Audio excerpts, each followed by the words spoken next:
Buenas. Hoy vamos a ver un capítulo maravilloso. Y es que realmente todos los han sido, porque maravillosa es la historia de la radio en Colombia. Hoy vamos a contar la radio cultural. Money doesn't matter, Mrs. Karen. Just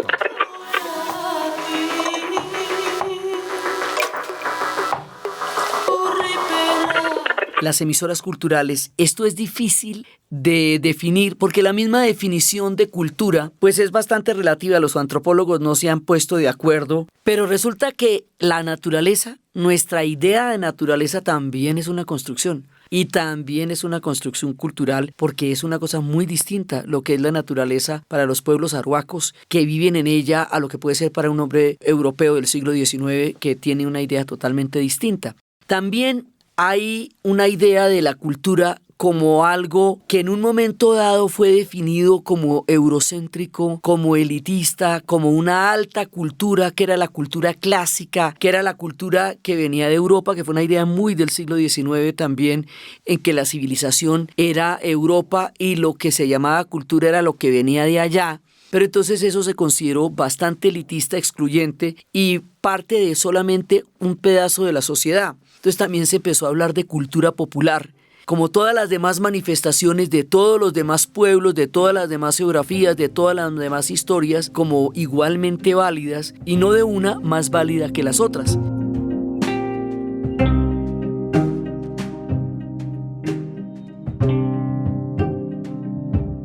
En fin, es bastante compleja la definición, pero cada vez es más amplia y cada vez incluye más y cada vez nos da más espacios de reflexión. Entonces la definición misma es bien complicada.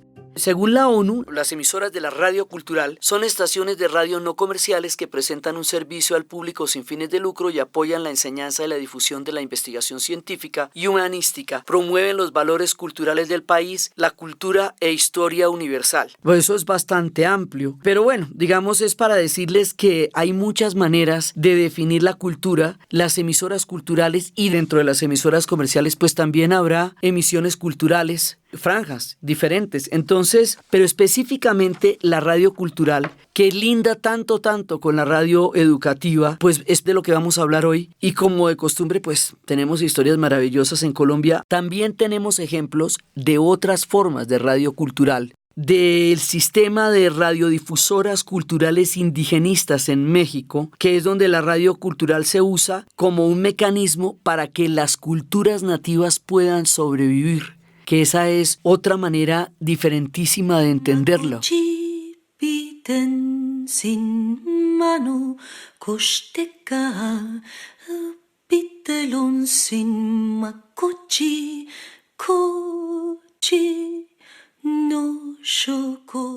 Las emisoras, a veces en momentos históricos, por ejemplo, cuando se hizo la Gran Cadena en 1989, en la cual todos los pueblos de Lituania, Letonia y Estonia, los tres países bálticos, se unieron en una sola cadena humana, todos tomados de las manos para pedir su independencia de la Unión Soviética en el año en que caería el muro de Berlín y que se estaba desatando todo lo que había sido la cortina de hierro. Esa convocatoria fue radial.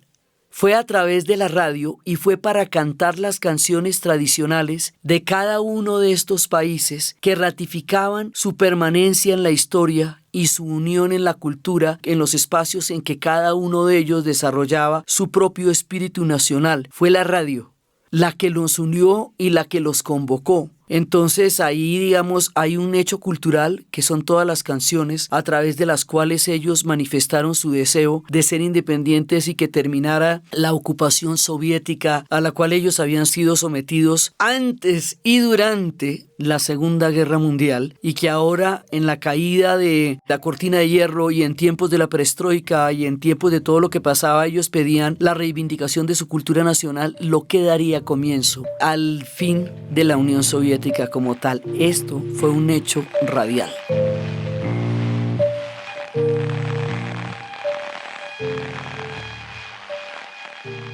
Entonces, pues digamos, hay muchas maneras de definirlo. Cada país tiene sus propias experiencias de la radio cultural.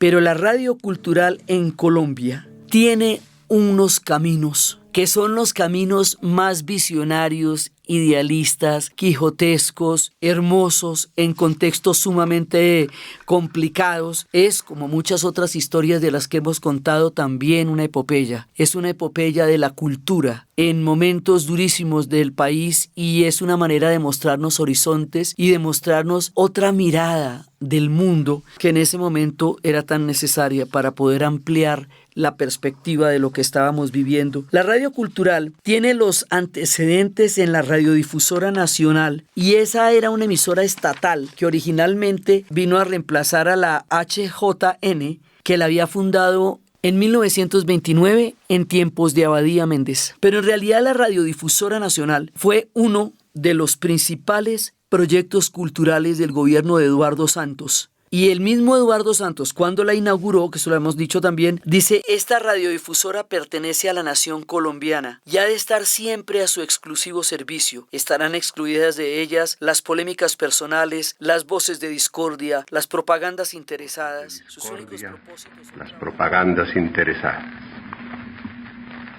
Sus únicos propósitos son trabajar por la cultura nacional en todos los órdenes, colaborar con las universidades, colegios y escuelas en intensas labores de enseñanza. Solo hemos dicho cuando las emisoras tenían estas parcialidades políticas en plena época de la polarización, en tiempos de conservadores y liberales, que era importante que hubiera una radio desapasionada, pero que a la vez fuera una radio cultural. Y como vamos a ver, es una cosa increíble que la radio en Colombia, los grandes proyectos, desde este mismo proyecto de la radiodifusora, lo que va a ser la misma HJCK, nuestra epopeya de hoy, y los diferentes proyectos radiales, incluida la mismísima Sutatensa, van a surgir entre los 40 y los 50. Y entre los 40 y los 50 nosotros estamos en un periodo de altísima violencia, que se conoce como la violencia, es decir, estábamos ahogados en sangre.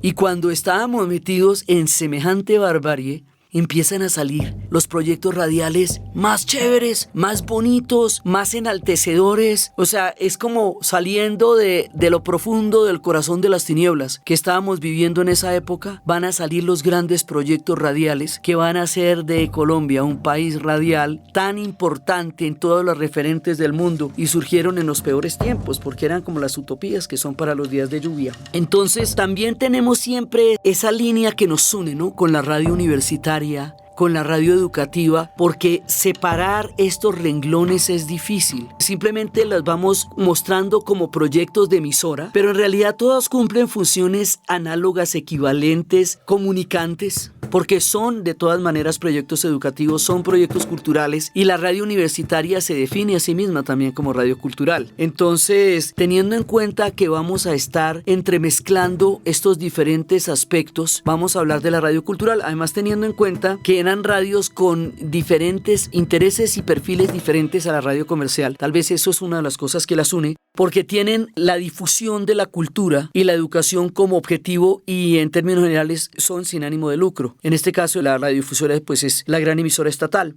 Entonces, esta radio, la Radiodifusora Nacional, tomó el modelo de programación cultural que estaba desarrollando la BBC de Londres, que iba haciendo un buen prospecto de la radio cultural, y estaban chéveres, y tan llegó la Segunda Guerra Mundial. How glad I am to be with you tonight.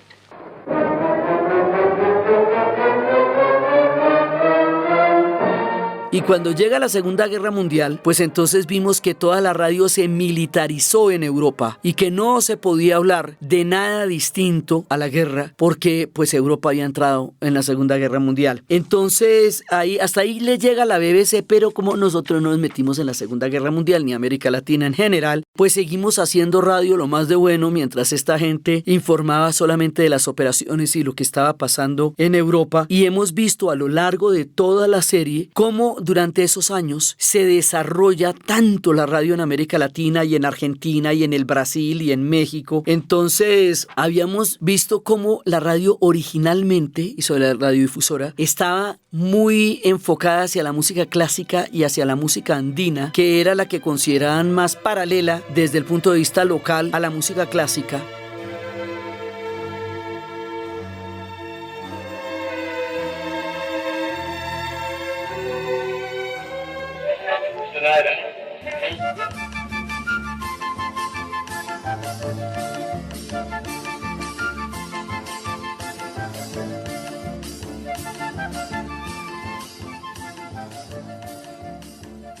Y que esto generó problemas de exclusión, pero de todas maneras, llegar a hacer esto en sí mismo era una cosa increíble. Y aquí cada uno tiene su propia epopeya. En 1940, León de Grave quería programar la 9ª Sinfonía de Beethoven en la Radio Nacional y tuvo que traer 40 discos de 78 revoluciones.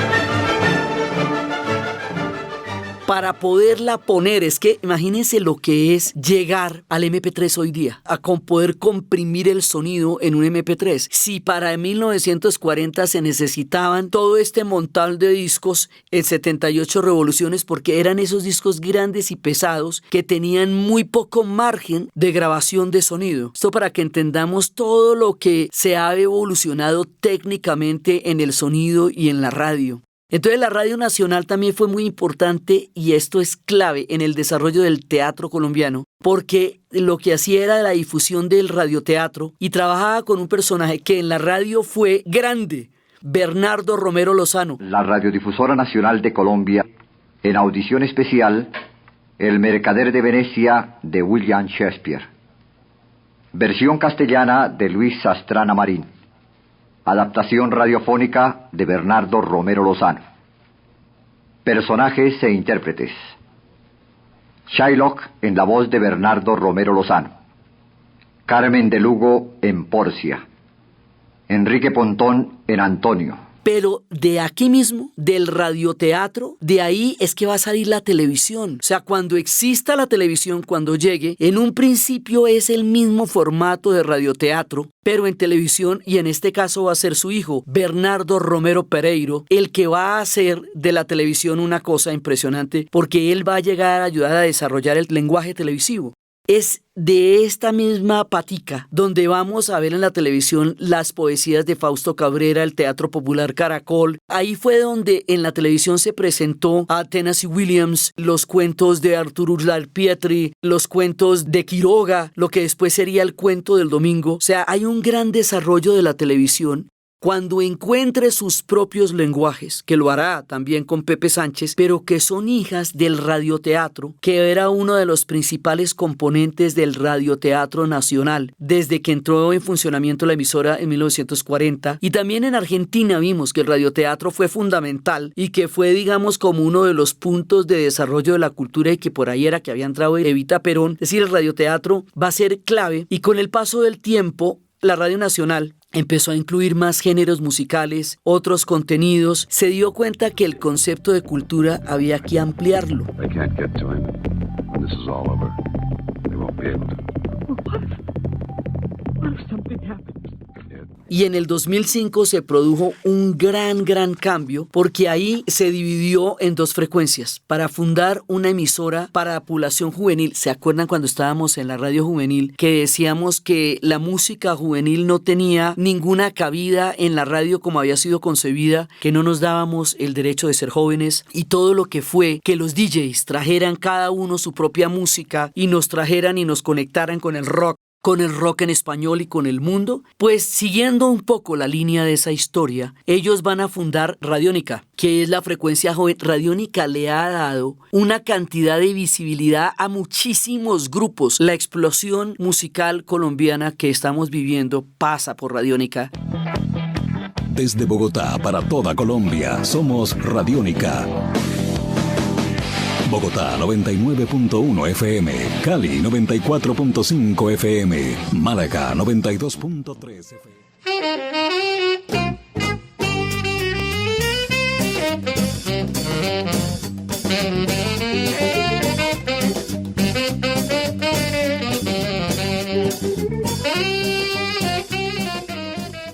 y es bien importante porque ellos permiten que muchísima gente se dé a conocer a través de sus frecuencias, y la Radio Nacional siguió con sus historias. La radiodifusora, tuve yo la oportunidad de estar un momentico entre el tiempo de Radionet y Caracol, 2 mesecitos en la radiodifusora, en tiempos en que cuando todavía la guerra, cuando las antenas las volaban, no había cómo repararlas, y era de todas maneras difícil seguir manteniendo las emisiones al aire. Acuérdense que toda la radio en Colombia ha sido probada por el heroísmo. Es una, digamos, de las condiciones más impresionantes. Pero lo que les voy a contar a continuación sí es una quijotada. O sea, si lo de la radio sutatensa es una epopeya a nivel de lo que ha sido la radio en Colombia, la HJCK va a ser una quijotada. Están escuchando ustedes la emisora HJCK El Mundo en Bogotá. Porque imagínese fundar una emisora el 15 de septiembre de 1950, 2 años después del Bogotazo, 2 años después de la violencia del 48, cuando esto está subiendo. Imagínese usted en un país azotado por la violencia y por la polarización, que se hayan puesto unos intelectuales como Eduardo Caballero Calderón, Hernando Alfonso Martínez, Alfonso Peñaranda, Gonzalo Rueda Caro, el principal héroe de la jornada de hoy, Álvaro Castaño Castillo, y su esposa Gloria Valencia de Castaño, se pongan a fundar una emisora cultural de música clásica y de literatura para traer a los grandes escritores de nuestro tiempo. Imagínese uno ponerse en esa película en un momento tan dramático y tan tenaz de nuestra historia. Tiene que ser gente muy visionaria, que tenía en la cabeza sinfonías, cuando aquí lo que corría era sangre.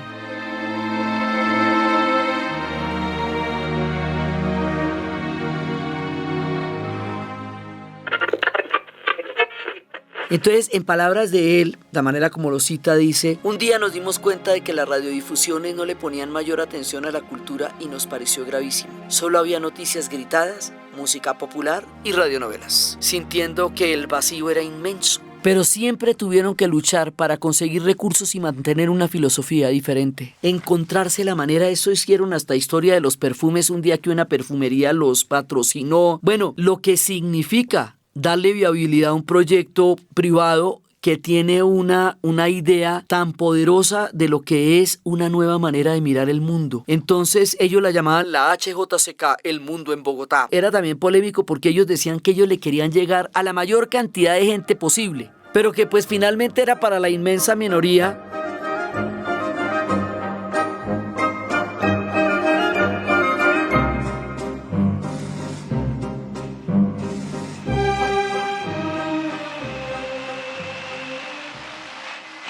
Eran transmisiones que empezaron en AM y luego se trasladaron a 89.9 FM en las frecuencias moduladas, pero hasta el 77. Imaginen la importancia además de la frecuencia modulada para el tipo de música que pasaban, para evitar interferencias con las señales de Radio Cordillera de Todelar y de Radio Sutatensa.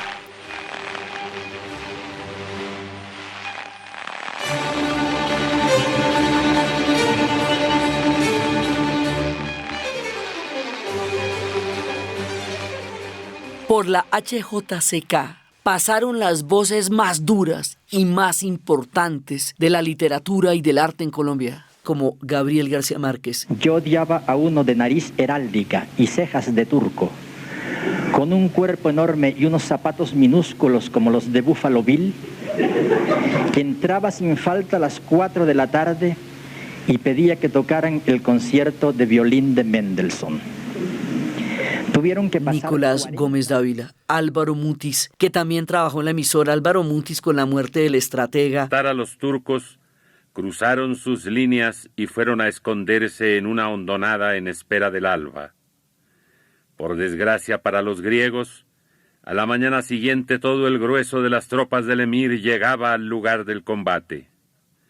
Al primer claror de la mañana, una lluvia de flechas les anunció su fin. Enrique Grau. El recuerdo que conservo de San Pedro Claver en la hechura del monumento, que tiene 2,20 metros de alto y está compuesto de 2 figuras, el San Pedro Claver y el esclavo negro, que a su vez los dos representan, o simbolizan los derechos humanos. Ese San Pedro Claver visto como autor y protector de los derechos. ¿Por qué es tan importante esto? Porque la HJCK va a traer la literatura a la radio. Y eso no es poca cosa. Traer la literatura a la radio y empezar a emitir a figuras como Chabuca Granda y Jorge Luis Borges. Buenos Aires, y la ciudad ahora es como un plano de mis humillaciones y fracasos. Desde esa puerta he visto los ocasos, y ante ese mármol he aguardado en vano. Y empezar a poner esos poemas de Borges, el poema de los dones, y escuchar la voz de él, y empezar con las colecciones literarias de algo que va a ser también ligado a ellos. Ellos van a empezar a hacer series discográficas que se llamaban las colecciones literarias de la HJCK. Y esto más adelante va a estar muy ligado a la Casa de Poesía Silva, porque la Casa de Poesía de José Asunción Silva va a ser también el equivalente en un centro cultural y en una casa de poesía. Todos estos proyectos en Colombia requieren presencia de ánimo y gran espíritu porque son difíciles de sacar. No es que en el resto del mundo sean más fáciles, pero aquí hay que meterle fe. Entonces, allá todas las emisoras, la voz de Juan Rulfo. Esa cosa que le hacía los pies pesados mientras tu cabeza se le ablandaba y el corazón le pegaba con todas sus fuerzas.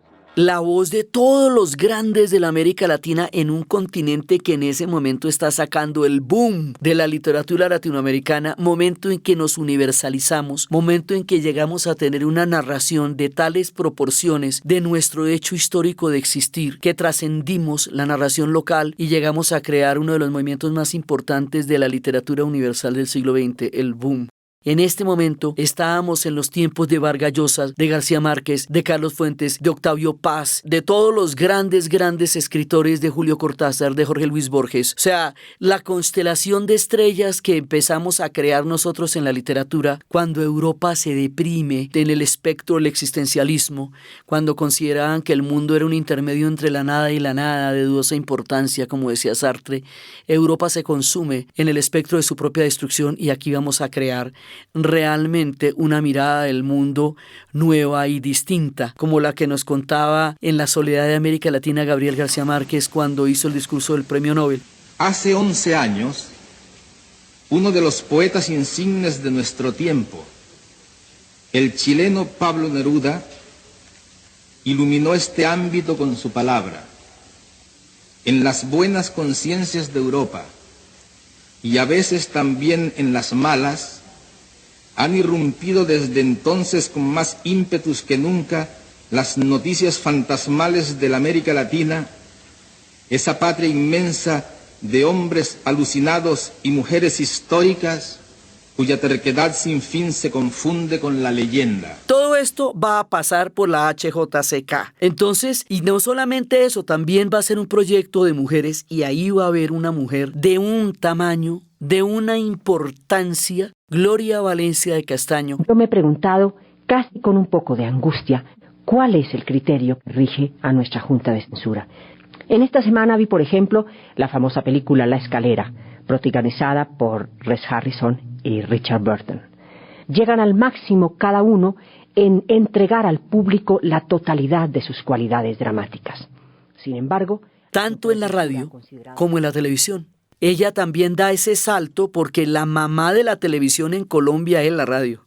Entonces ella va a pasar a la televisión, otras generaciones la conocerán por Naturalia, pero esta es una mujer tremenda, porque esta mujer sabe de cine, esta mujer sabe de moda, esta mujer sabe de la naturaleza, sabe de radio. Ella es una de las creadoras de los pilares de la cultura en Colombia, junto con los personajes como Marta Traba, una de las mujeres más importantes en el desarrollo de las artes plásticas, que murió tiempo después en un accidente aéreo.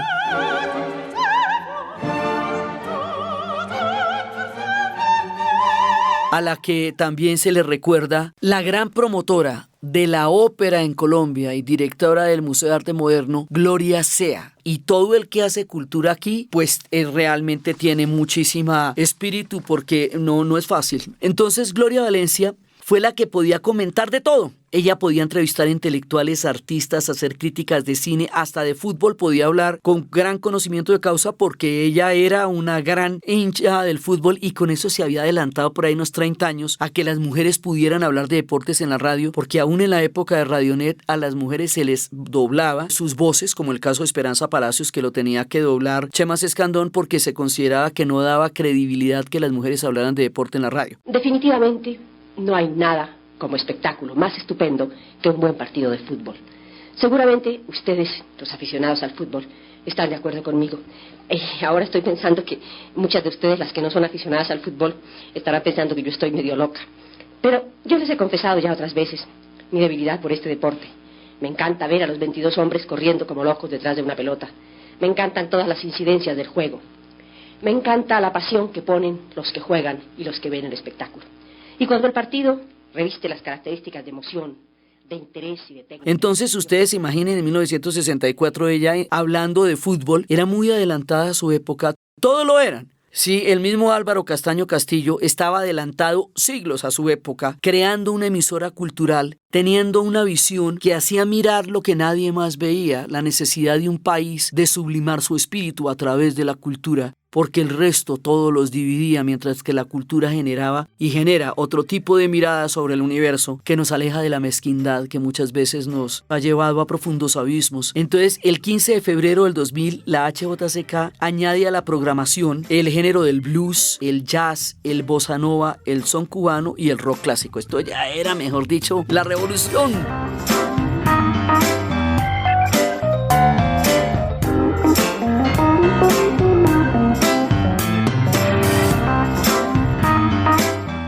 Porque era una emisora que fundamentalmente se basaba en lo que era la música clásica. Y va a haber un momento en que ellos van a hacer una alianza con Caracol Radio y después van a pasar a la red, van a pasar en del 2005, van a dejar las frecuencias de 89.9 y se van a trasladar a internet. ¿Esto qué significa? Aquí significan varias cosas. Primero, cuando estuvieron en la alianza con Caracol Radio, en ese momento ellos hicieron la vida dramatizada de grandes artistas de la música clásica, de Beethoven, de Bach, los dramatizaron con la ayuda de Adriana Giraldo en esa época y lo hacían de una manera absolutamente increíble, inclusive se ganaron un premio Simón Bolívar por eso. En ese punto trasladaron todo ese bagaje a un paso, digamos, por la radio comercial, en donde mostraban la vida de estos grandes personajes. Al pasarse a la red, pasa una cosa muy importante. Álvaro Castaño Castillo, y estamos hablando del 2005, Álvaro Castaño Castillo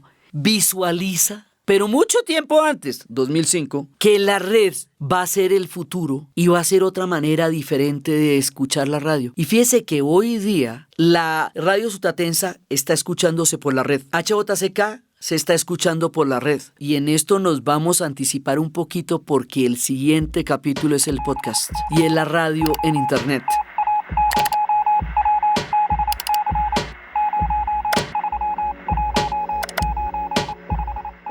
Aquí ya estamos haciendo los primeros pinitos. Ya hay algunos que dicen, por la red vamos a seguir. ¿Qué pasa con la red? En la red uno no necesita las licencias que eran tan complejas de conseguir para el funcionamiento de un espectro de emisora radial, porque el espectro radial es limitado. Eso tiene unas frecuencias y esas frecuencias tienen que ser asignadas y eso tiene que tener las licencias y tiene que tener la emisión de las antenas. O sea, eso requiere una infraestructura bastante compleja. La radiodifusora al principio era con alambres, todo el mundo empezó de la manera más rudimentaria para poder crear el sueño de salir al aire con un cuento distinto, con un cuento que cree otro tipo de mirada del mundo. Entonces, pues no era nada fácil hacer esto y se requería de toda la infraestructura que supone el funcionamiento radial.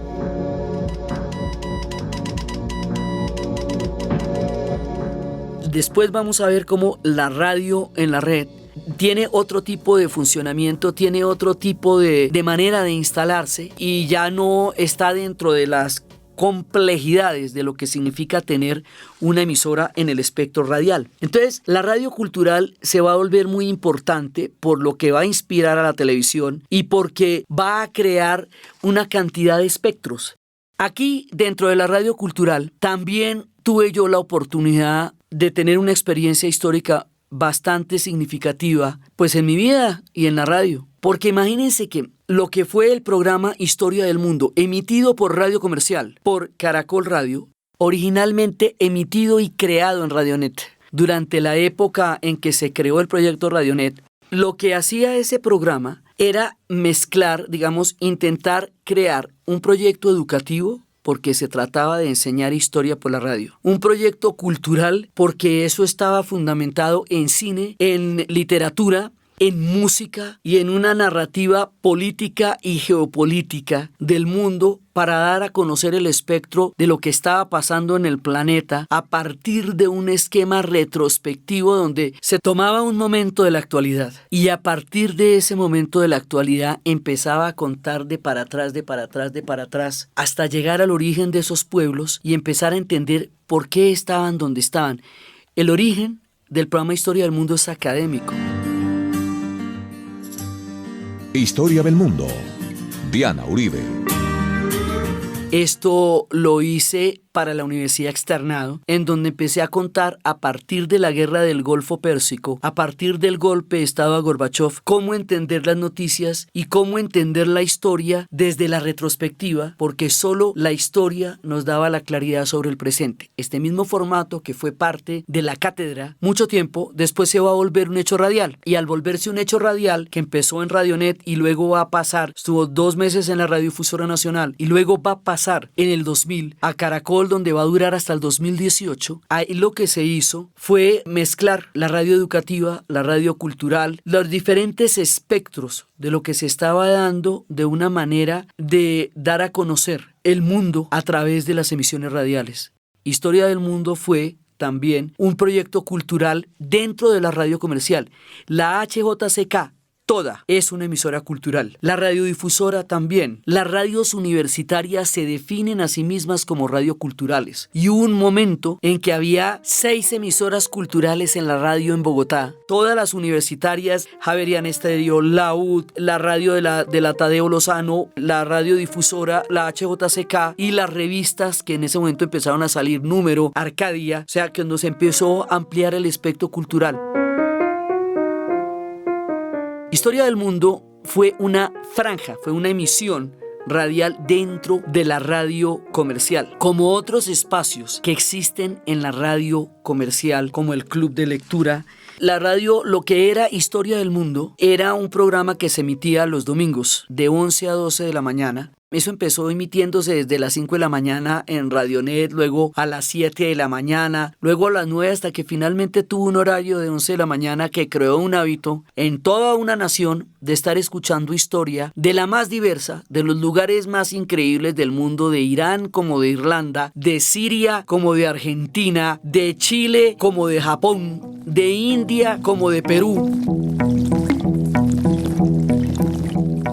Se contaron historias con una musicalización que era totalmente local, que se traía de todas partes, de todos los caminos que se andaban, se traía la música que estaba tocando la gente en las calles, que era la música folclórica que un pueblo reconocía como su mayor manifestación de cultura. Todo eso fue Historia del Mundo durante 18 años en Caracol y 4 años en Radionet. En todo este tiempo, yo tuve gente que trabajó conmigo. Mi esposo, Ricardo Espinosa, que trabajó conmigo durante más de 15 años y después murió. Y después trabajé con Luz de María Muñoz, con Nelson Rojas y con Arturo Jiménez. El equipo de gente que estuvo conmigo en el gran recorrido de la historia del mundo.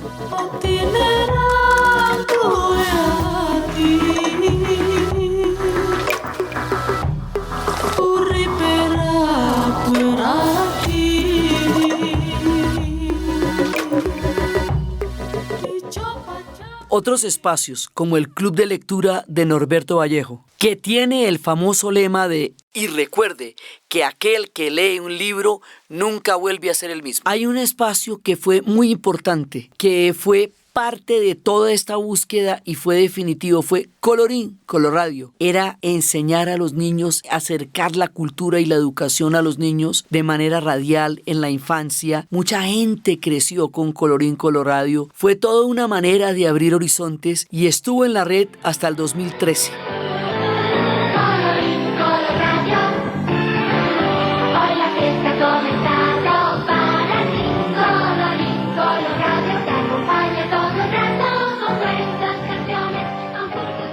Es una lástima que no esté aún porque fue un hito y fue única en el espacio cultural de la radio infantil. En cuanto a historia del mundo, la idea era crear ventanas para que nuestro país se conectara con el mundo, porque el solipsismo, el solo mirarnos para adentro y el solo recabar en nuestra propia problemática nos alejaba de un horizonte y de una perspectiva que nos pudiera hacer entender que las historias de los pueblos son análogas, son parecidas, finalmente todos somos humanos. Y pasamos por circunstancias increíblemente similares, aunque tengamos culturas tan diferentes, aunque tengamos procesos tan particulares, las historias se reflejan las unas a las otras como espejos, y las lecciones de otros pueblos también nos enseñaban el nuestro, y el entender culturas tan diversas y de otras maneras de pensar tan distintas como las de Japón o las de la India, nos enseñaba que finalmente todos también en nuestra diversidad y en nuestra heterogeneidad también somos enriquecidos por esta maravillosa posibilidad humana de la diferencia, la heterogeneidad y la multiculturalidad. Era llevar la multiculturalidad a la radio, era llevar los diferentes pensamientos, era llevar las diferentes ideas religiosas del mundo y también geografía, porque había unas descripciones geográficas verdaderamente detalladas para poder entender en qué contextos físicos y geográficos se daban las historias que contábamos ahí. Entonces, por eso les digo, la radio cultural son muchas cosas. Son las emisoras culturales, que en el caso de la HJCK es visionaria de principio a fin, desde todo el comienzo, desde crear una emisora en ese momento, desde darse la pela por la cultura, desde traer a todos los escritores al oído de las personas, la música clásica, hasta pasar a la red, que es donde está en este momento pasándose también un movimiento radial, hasta entender que la cultura eleva el espectro de un pueblo. Digamos, la HJCK es una epopeya y es una quijotada y es también una manera de querer proyectarnos en universos más amplios, más grandes y más sublimes de los que normalmente nos proyectábamos, sobre todo en los tiempos del sectarismo. Siempre la cultura salva,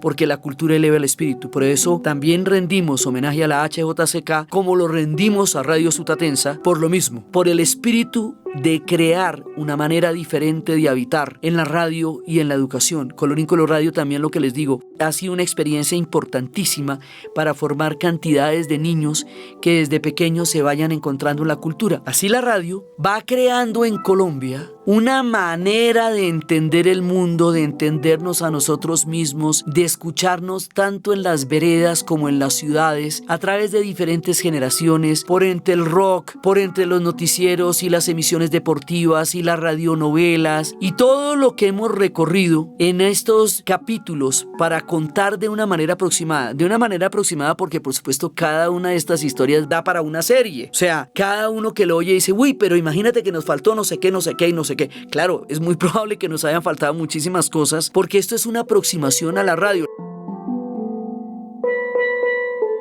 Hay otras emisoras muy importantes que mencionamos pero que no pudimos desarrollar, como Radio Santa Fe, Radio Todelar, Radio Cordillera, Ecos del Conveima y La Voz de Antioquia, fundadas en 1935, y todas las demás emisoras regionales.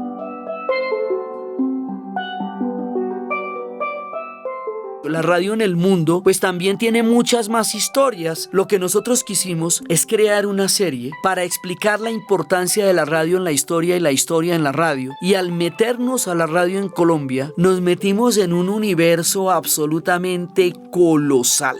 Y en este punto vamos a rendir un homenaje muy importante a aquellos sin los cuales no existe la radio en ninguna de sus manifestaciones. La radio existe porque existen los operadores de radio, como la televisión existe porque existen los camarógrafos. Hay una cantidad de gente invisible que van desde los que hacían los sonidos en los tiempos de las radionovelas de Calimán, el que estaba encerrado en un cuarto con unos cocos haciendo ruidos de carreteras, hasta la gente que maneja consolas. Todos los operadores, los llamadores, los que están llamando a los personajes para que le pase el dirigente deportivo, el ministro o la ministra o el presidente o la presidenta de una nación, el que lo llama es un operador que dura toda la mañana volviendo a llamar una y otra vez hasta que le contesten para que la entrevista salga al aire divinamente y titina, que la entrevista salga bien, que el sonido se escuche nítidamente. Eso es el operador el que está ahí tratando de cuadrar sonidos, que los invitados estén avisados de que los van a llamar, que los encuentren y aparezcan, que esperen toda la mañana hasta que lleguen allá. Esos son los operadores y los llamadores. Detrás de todas las estrellas de la radio hay consolas, hay estaciones de gente técnica que está haciendo posible la radio, desde los de las antenas que las instalaron y están permanentemente supervisando que las antenas funcionen, hasta los llamadores y los operadores. Sin operadores no hay radios. En el caso de Historia del Mundo, Jessy Rodríguez durante mucho tiempo, y terminábamos siempre el programa diciendo, en la narración Diana Uribe y en la producción Jessy Rodríguez. También Ernesto Díaz. Yo tuve muchas personas que me ayudaron en esto, también César Moreno, que se volvió uno de los grandes duros de internacionales, o también Mario Alcalá, que se volvió el grande del cine. Mucha gente me acompañó a lo largo de la historia radial como operadores, y a todos ellos y lo que son ahora, un reconocimiento muy grande.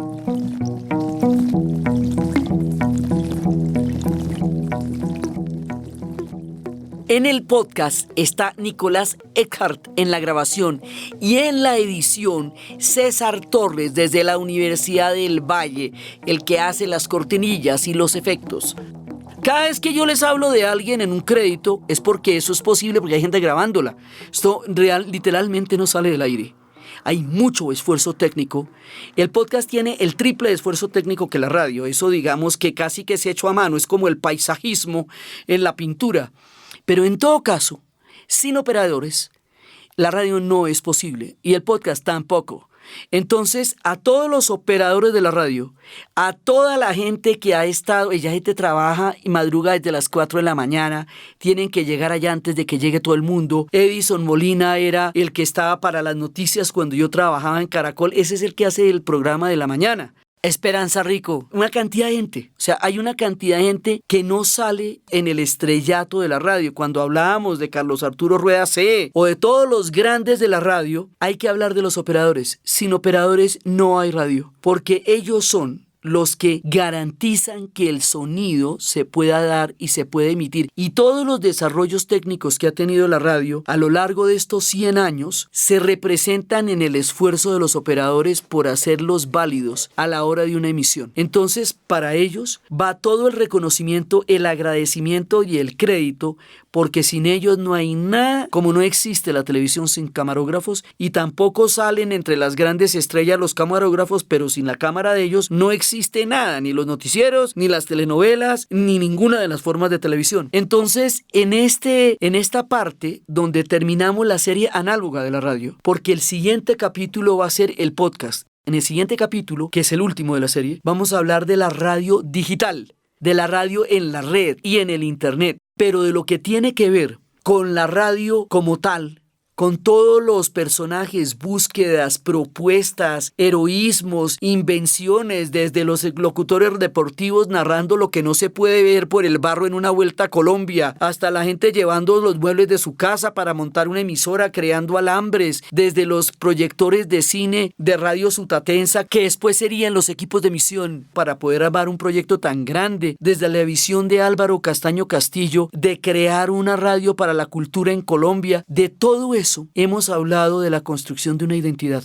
Hemos hablado de una construcción de país y hemos hablado de una construcción de cultura, de educación, de entretenimiento, que hace que hoy seamos un país tan radial y que haya tanta gente escuchando aparatos tanto en los campos y en las veredas como en los centros urbanos. A todo eso hemos querido darle un homenaje, y a todas las personas que hemos nombrado y a todos los que no hemos nombrado también. En la UN Radio, Efrén Aguilera, otro de los de la Hora de la Resistencia, que en su momento también fue muy importante para la música electrónica, a toda la gente con la que hemos estado trabajando en diferentes partes de la radio, porque sin ellos no es posible todo lo que pasa antes de que una persona simplemente prenda un radio y haya un dial ahí.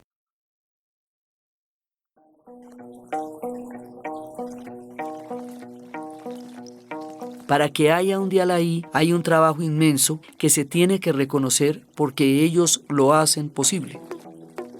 Entonces, con esto, con la radio cultural, con la increíble quijotada artística y maravillosa de Álvaro Castaño Castillo, a quien le reconocemos el amor por la literatura, porque lo que les digo, hoy hay programas de literatura como el Club de Lectura y en las emisoras universitarias hay toda una mirada de la literatura en la radio, pero los pioneros son la HJCK. Y a toda la gente que creó una posibilidad histórica diferente y una manera de narrarnos, está dirigida esta serie que empieza desde las ondas hercianas, desde la galena hasta el siguiente paso que vamos a dar, que será la radio digital. Y esta es la travesía de la historia de la radio en la historia, a las cuales los hemos invitado a que nos acompañen en estos nuevos formatos para pasar en el siguiente capítulo a lo que va a ser esta historia por internet que se está creando, que se está construyendo, que la estamos viviendo mientras las estamos contando.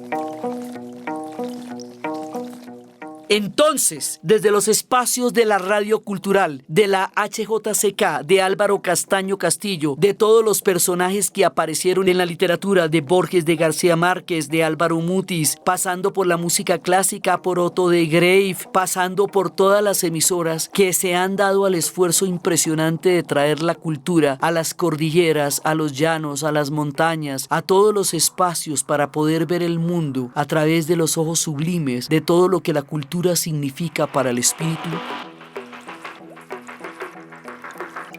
En la narración, Diana Uribe, y para ustedes, feliz día, cualquiera que este día sea. Síganos con todas estas historias en nuestra página web www.dianauribe.fm y en las redes sociales oficiales nuestras, Instagram, Twitter, YouTube, Facebook, Spotify y iTunes. Este podcast fue posible gracias al equipo de la Casa de la Historia, Arturo Jiménez, Diana Suárez, Milena Beltrán. Fue grabado en Tambora Records por Nicolás Eckart, editado por César Torres y siempre con la ayuda fuerte y poderosa de Santiago Espinosa Uribe y Laura Rojas Aponte del podcast Cosas de Internet.